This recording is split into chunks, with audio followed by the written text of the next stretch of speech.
Okay, thank you so much, Rob. Well, as I was just saying, um, these are dark times. These are really difficult times, and I will have to admit that I have really struggled personally, and I've seen my family struggle. I've seen my two kids struggle, and I've seen students struggle. But what I wanted to do today was really share some things that I have found work for me and have found work for the young people that I'm working with, um, and to show the ways that we can use these ideas and we can also teach English at the same time, so that you don't feel you're wasting your English lesson. You're using your English lesson usefully, but you're also really helping with your students' mental health. And I do think that's absolutely vital at the moment.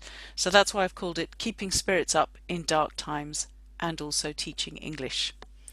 Okay, so what I've done is I've just decided on three key things that I want to talk about, and then I'm going to share some ideas about how you can actually put them into practice when you're teaching. So let's start with the first one, which is get outside even if you're just sticking your head out of the window. There are all sorts of there have been all sorts of surveys and research that have shown how important it is to just go outside and, if possible, interact with nature. And I know that's not possible for everyone, and I know that, lockdown rules in some countries have meant that you're not even allowed to go for a walk. But I think that where you possibly can, you absolutely should.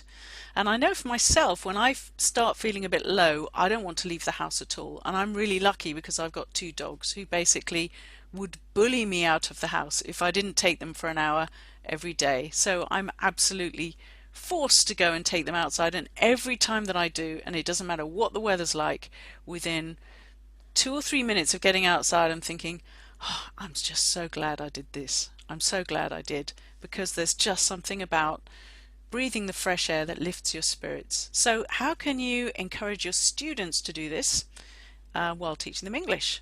So here are some ideas.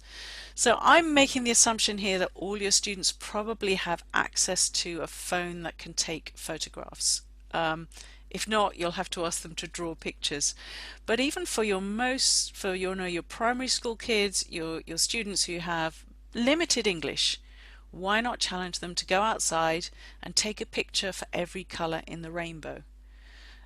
Very simple idea. Just go and see what you can find. You don't have to be in the countryside. You can be in the middle of the town, but just try and take a picture for every colour in the rainbow, and then bring those pictures back and share them either in the classroom if you're able to be in a classroom. If you're still working online, then share them online and get your partner to name those colours. You can also put your students into groups and get them to take a picture for every letter of the alphabet. So that's a great way of encouraging them to expand their vocabulary. And they can share that between themselves. So if you put them in groups of 4 or 5 students, then each student will have a certain number of letters and they have to take a picture for that. And then again, they can bring that back into the classroom and the other students can try and guess what the letters are. And you can, if you want to be kind, you can give them a pass on X and Z maybe. And for your more advanced students, you could give each group secretly a colloquial phrase. So for example, every cloud has a silver lining. Tell them to go outside and take a picture or pictures that represent that phrase. And then again, they bring them back and everyone else has to try and guess what they are. So there are 3 ways that you can get your students to go outside, which is going to be hugely positive to their mental health. All right, that's my first. My second is find your happy place. There are no limits to your imagination. So this is a kind of meditation technique.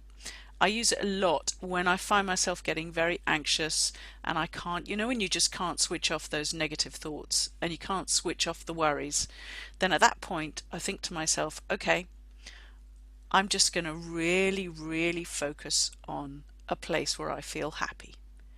So, oops, what happened there? I'm just going back. There we are. Right, so you think of a place that makes you feel happy. And the key thing with this is to focus in on the most minute details possible, which again is really great practice for your students in terms of their lexical development and their being able to talk. So what you're asking them to do is close your eyes, think of somewhere where you feel really happy. It can be a real place, it can be a fictional place. So when I do this myself and I'm trying to calm myself down, a key point for me is how I get there. And when I go to my happy place, I'm always just stepping out of my car and it's dark and it's raining and I've just driven somewhere. And the reason that I do that is because driving in the dark and the rain is one of the most scary things for me. I hate driving. My night vision's terrible and it makes me really stressed. So I like to start by thinking that I've achieved this horrible thing. I've done it. The journey's over. Close the door. Right. Now that's all behind me and I'm going to the place where I feel happy. So how did you get there? Then what can you see? What can you touch? What can you smell? What can you hear? And you get your students really, really to think hard about everything that's all around them. And it's just a fantastic way of getting your mind to kind of calm down because you're focusing in so much on those details.